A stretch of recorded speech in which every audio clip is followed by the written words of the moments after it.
శాతవాహన యుగం గురించి చూద్దాం ఫ్రెండ్స్. వంశస్థాపకుడు శ్రీముఖుడు.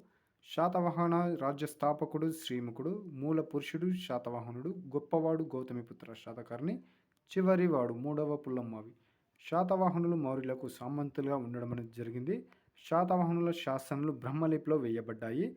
వీరి యొక్క రాజధానులు చూసినట్లయితే తొలి రాజధాని కోటిలింగాల, ప్రతిష్టానపురం, ధాన్యకటకం అని చెప్పవచ్చు. కోటిలింగాల ఏ జిల్లాలో ఉంది అంటే జగిత్యాల జిల్లాలో గోదావరి ఒడ్డున ఉండడం అనేది జరిగింది. వీరి చివరి రాజధాని బళ్ళారి. వీరి యొక్క అధికారిక భాష ఏది అంటే ప్రాకృతం. కుంతల శాతకర్ణి కాలంలో అధికార భాష సంస్కృతం. అధికార మతం హైందవ మతం. రాజలాంఛనం సూర్యుడు. అలాగే వర్ధిల్లిన శిల్పకళ అమరావతి శిల్పకళ. ప్రధాన ఓడరేవు మస్సోలియా లేదా మచిలీపట్నం.